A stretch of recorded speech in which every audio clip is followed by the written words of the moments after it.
তৌহিদেরি মুর্শিদ আমার মুহাম্মাদের নাম বলো, মুহাম্মাদের নাম।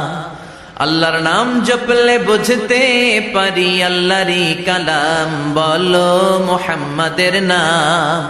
ওই নামেরই রশি ধরে যাই আল্লাহর পথে, ওই নামেরই ভেলায় চড়ে ভাসি নূরের স্রোতে।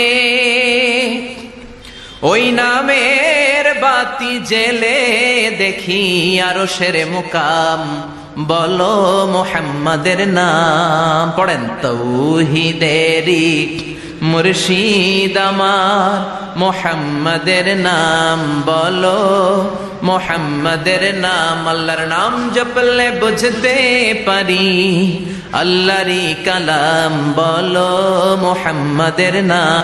আমাকে শহীদ করে সেই মিছিলে শামিল করে নিও, যে মিছিলের নেতা মীর হামজা খোবায়েবে খাব্বাব আল্লাহর কাছে ছিল অতি প্রিয়, শামিল করে নিও আমাকে শহীদ করে। শবে বরাতের কোনো আমল আছে কিনা, শবে বরাতের রোজা ও নামাজের নিয়ম কি? শবে বরাত আসছে, যেটাকে আসলে হাদিসের ভাষ্যে বলা হয়েছে মধ্য শাবানের রাত। আমরা অনেকে জানি যে শবে বরাতের রাখা নামাজে এত রাকাত পড়তে হবে, সেখানে সূরা কুল হু আল্লাহ ইখলাস এতবার পড়তে হবে ইত্যাদি ইত্যাদি। আমরা বেশি জানি শুধু না, সবচেয়ে বেশি আমরা এ রাতে ইবাদতের চেষ্টা করি। তো সবচেয়ে বেশি চেষ্টা তো হওয়া উচিত হলো লাইলাতুল কদরে। এর পাশাপাশি যদি কেউ মধ্য শাবানের রাতে আল্লাহ তাআলার ক্ষমা লাভের চেষ্টা করে, সেটা দর্শনীয় না, সেটা জায়েজ। এই রাতের এতটুকু ফজিলত অবশ্যই প্রমাণিত যে আল্লাহ রাব্বুল আলামিন এই রাতে হিংসুক ছাড়া, মুশরিক ছাড়া বাকি মানুষগুলোকে সাধারণ ক্ষমা ঘোষণা করেন। অতএব এই রাতের একেবারে কোনোই ফজিলত নেই, ব্যাপারটা সেরকম না।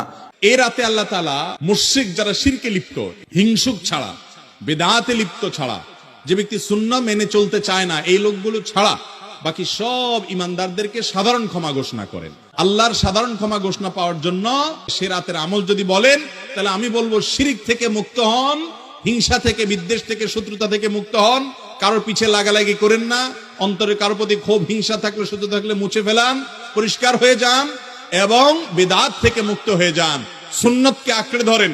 ইনশাআল্লাহ আপনি সাধারণ ক্ষমা আল্লাহর পক্ষ থেকে পাবেন। এর বাইরে আপনি ক্ষমা লাভের জন্য যদি চেষ্টা করেন, সেটা কোনো দর্শনীয় বিষয় নয়। তবে এই রাতকে কেন্দ্র করে বিশেষ ফরম্যাটে নামাজ, রাত জেগে, তারপর বিশেষ ফরম্যাটে ইবাদত, এই সূরা এতবার, এই নামাজ এত রাকাত, এরকম কোনো কথা কোরআন হাদিসে বর্ণিত হয়নি। অতএব বাড়াবাড়ি এবং ছাড়াছাড়ি এই দুইটি আমাদেরকে পরিহার করতে হবে। যতটুকু আছে ততটুকু আমরা আমল করব, সে আমল অনুযায়ী আমরা চলার চেষ্টা করব।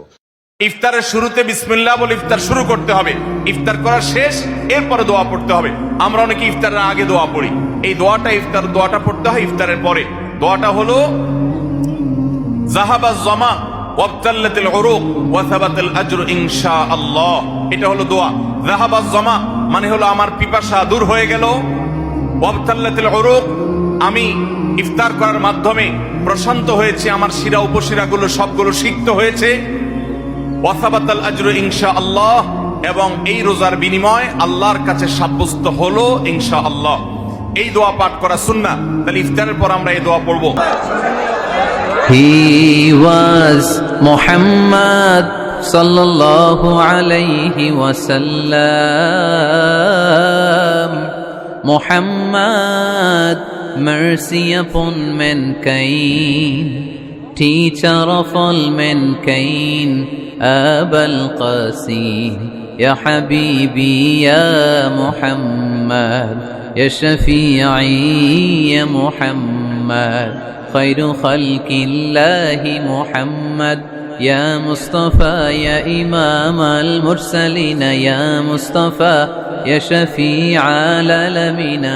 He taught us to be just and kind and to feed the poor and hungry, help the wafer and the orphan child, and to not be cruel and miserly.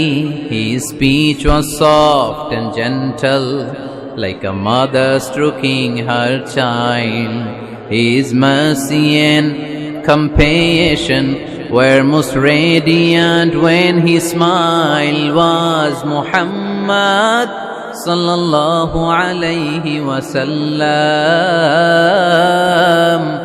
Muhammad, mercy upon mankind, teacher of all mankind, Abul Qasim, Ya Habibi, Ya Muhammad, Ya Shafi'i, Ya Muhammad, Khayru Khalqillahi Muhammad, Ya Mustafa, Ya Imam al-Mursalin, Ya Mustafa, Ya Shafi'i al-Alamina.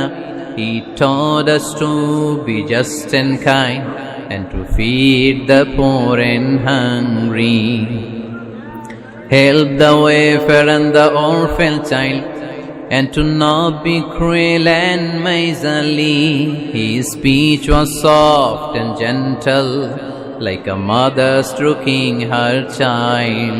His mercy and compassion were most radiant when his smile was Muhammad sallallahu alayhi wasallam. Muhammad, mercy. ইসলাম খুব সুন্দর করে বলেছেন, লা তামুতু নাফসুন হাত্তা তাস্তাকমিলা রিজকাহা। অন্য বর্ণনায় এসেছে, লা তামুতু নাফসুন হাত্তা তাস্তাউফিয়া রিজকাহা। মানুষের জন্য যে রিজিকের বরাদ্দ, সেটা উপভোগ না করে, সেটা না খেয়ে ওই মানুষ এই দুনিয়া থেকে বিদায় নিতে পারে না। তাহলে আমার রিজক ভোগ না করে আমি মরবো না।